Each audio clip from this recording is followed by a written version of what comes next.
आपण पाहत आहात RK न्यूज, बातमी तुमची, आवाज आमचा. तीर्थयात्रेला निघाले आणि रोज कळायचं की मागच्या गावी आलेत, आज आपल्या गावी मुक्काम आहे. तिथे एक व्यवसायाने चोर होता, पण ज्ञानोबा तुकोबावर भक्ती होती. तुम्हाला एक लक्षात घ्या, तुम्हाला माहिती म्हणून सांगतो. खेड्यापाड्यामध्ये पूर्वीच्या काळामध्ये उचल्यांची जात असायची. ते परंपरेने उचले, परंपरेने उचलेच. तिथे विहिरी सुद्धा आहेत काही काही गावामध्ये. ही विहीर कोणाची? ही ब्राह्मणाची. ही कोणाची? मराठ्याची. ही कोणाची? अमखेची. आणि ही कोणाची? उचलेची. बरं का. पण हे उचले म्हणजे खून हाणामारी करणारे नाही. त्यांचा आपला तो परंपरेने बाप तेच करत होता, तेच करत होता, तेच करत होता, हाही तेच करू लागला, उचल्या. तेव्हा चोरी आपलं, पण आपलं पोटापुरतं आपलं कमवायचं, जास्ती काही कोणाला त्रास द्यायचा, कारण खानदानी चोर होता तो.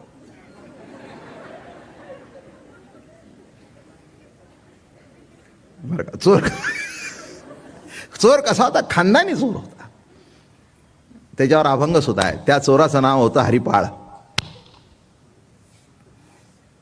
आणि फार सुंदर कथा आहे. आणि ज्ञानेश्वर महाराज वगैरे त्याच्या गावात आल्याबरोबर गावात वजन होतं तसं त्याचं, म्हणजे कुणाला काही कळतच नव्हतं, कारण गाव झोपल्यावर व्यवसाय सुरू.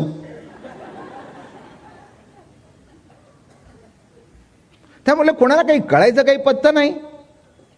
सर्व झोपायच्या अगोदर झोपायचा. त्यामुळे सगळ्यांना माहिती आहे हरिपाळ म्हणजे 9ला त्यांच्या घरातले दिवे गेले, मागच्या दाराने बाहेर पडले. आणि ज्ञानेश्वर महाराज, नामदेव महाराज गावात येतात म्हटल्यानंतर, बरं, कीर्तनाची आवड होती.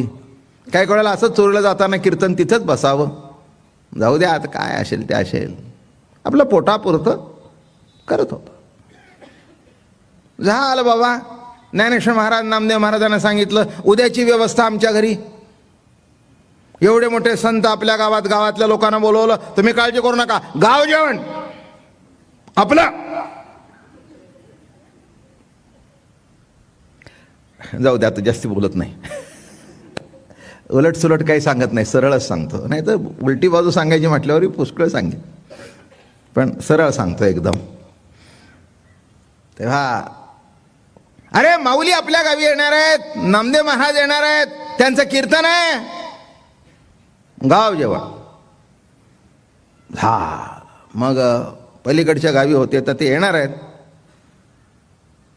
येणार आहेत म्हटल्यानंतर अहो ते लवकर झाले. इथेही धांदल झाली सगळी. आलो ना आपल्या घरात बिरात बसवलं, काही होतं घरात, नाही असं नाही. आता त्यांनी लोटांगण घातलं, मायबाप माझ्या घरी. बरं, दिसला चांगला, चांगला दिसला, आणि खरंच चांगला होता. एक लक्षात ठेवा, तो काय करत होता हे नंतर विचार करीन मी. पण ज्या वेळेला त्याला ज्ञानोबा तुकोबाचे पाय धरावेसे वाटले नामदेव रायाचे, तिथेच काहीतरी पूर्व पुण्याई असलीच पाहिजे ना. एवढं तरी मान्य करा की. हा, माऊलीला घरात बोलवावं, नामदेवरायाला घरात बोलवावं, आणि हेही त्याचं आमंत्रण स्वीकारावं. ही सुद्धा काहीतरी पूर्वजन्मी सुकृते असलीच पाहिजे. बायकोला सांगितलं, नीट काळजी घे, पाय बी दाबले, सेवा बिवा केली, आणि निघाले बाहेर. आज म्हणले जरा 2 घरं जास्ती करायला पाहिजेत, उद्या गाव जेवण घालायचंय, सगळी लोक बोलवायचीत, आणि नाही केलं तर हे काही बरोबर नाही. झालं, गेला, गावाच्या बाहेर गेला. पण एक त्याचं तत्व ठरलेलं होतं, असं परिसरामध्ये करायचं नाही, म्हणजे चटकन ओळखता येत लांब. बरं, त्यावेळेला काही पोलीस रेकॉर्ड नव्हता, उजवा अंगठा नव्हता, डावा अंगठा नव्हता, साईडचा फोटो नव्हता, पुढचा फोटो नव्हता. झालं, गेला अरण्यात. एक रस्ता ठरलेला असा, तिथे कोणी नाही कोणीतरी यायचंच. झालं, बसला जाऊन झाडावर जाऊन बसला, आणि आपलं सुरू केलं, विठ्ठल विठ्ठल विठ्ठल विठ्ठल. गंमत आहे बरं का ती.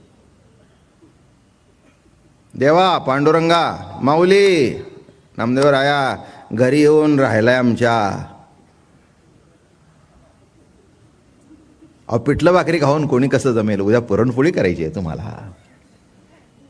आणि तुमच्याबरोबर अहो 100-200 माणसं जेवायला पाहिजेत तर ती तुमच्या येण्याची शोभा. हां, पण आमचं कुठे आहे आपलं हातावरचं पोट.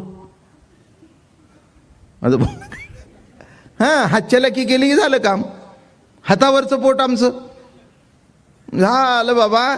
12 वाजले, 1 वाजला, 2 वाजले, गिऱ्हाईकच नाही. काय करावं पांडुरंगा, देवादे देवा. अरे लाज राख माझी. अरे माझ्या करता नको निदान माऊली, निदान ते नामदेव आलेत, कीर्तन आहे काय ते तिकडे जे पंढरीकडे बघून हात जोडल्याबरोबर तिकडचं तार यंत्र वाजू लागलं, खट्ट खड खट्ट खड खट्ट खड खट्ट खड खट्ट. हे माहिती आहे का तुम्हाला? नाही. कशाचं काय माहिती आहे तुम्हाला? तुम्ही तार ऑफिसमध्ये पूर्वीच्या गेलाय का? आता कोणी तारा करतच नाही. हॅलो, सगळ्यांच्या तारा खिशात आहेत सध्या. कोण करत? पूर्वीच्या काळी जे तारा करायची की नाही, मग ते लिहून द्यायचे, मग ते मशीनचा खट्टकड खट्टकड खट्टकड खट्टकड खट्टकड.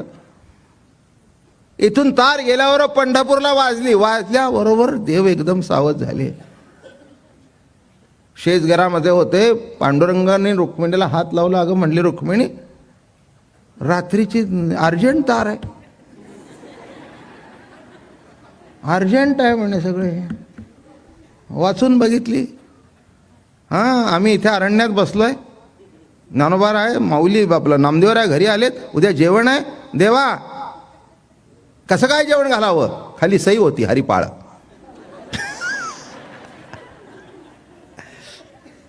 सई होती खाली हरिपाळ. ते म्हणले चला लवकर. ते म्हणले जास्ती बोलायचं नाही, आणि असं करा, ते हिऱ्या मोत्याचे दागिने घालू नका, फक्त सोन्याचे घाला, म्हणजे जे लवकर बाजारात मोडता येतील असे घाला. सोन्याचे दागिने घाला. बरं, तुम्ही ऐकली नव्हती ना कधी? चला आज योग आहे तर सांगून टाकू. काय असं काय आपलं अगदी शिस्तबद्ध प्रवचन, बेशिस्त तर कधीच नाही, पण ऐकून तर ठेवा. काय या महाराष्ट्रामध्ये कसे सत्पुरुष निर्माण झाले, कशी त्यांची जीवाकडे बघण्याची दृष्टी होती. एकच मुद्दा मांडला आहे की चोर असू दे, साव असू दे, संतांची दृष्टी तीच असते. जे जे देखे. इथूनच मुद्दा आहे. तेव्हा झालं, देवाने एका शेटजीचं रूप बीप घेतलं, जरा पोट बीट चांगलं गरगरीत बिरगरीत, ती अंगी विंगी घातली, ती गोल पगडी बिगडी, उपरणं बिपरणं. आईसाहेबाला सुद्धा तो घागरा बिगरा. शेठाणी झाली आईसाहेब. ती नथ्थन घातली बरं का, ते दागिने बिगिणे घातले, आणि मग एक छकडा बैल बरं का, आणि ते बसले आणि ते डबोलं घेतलं बरोबर, सगळं निघाले. आता ह्याला माहितीच, आता देवाला कोणचा चोर माहिती नाही, नंबर 1चा चोर तोच आहे, कारण सगळ्यात आहे पण कधी भेटत नाही असा चोरून राहिलेला आहे. तेव्हा एका चोराला दुसऱ्या चोराचा ठिकाण काय माहिती असतं. ओवी सांगू का ज्ञानेश्वरीतली? आघविया चोरिया आपुले,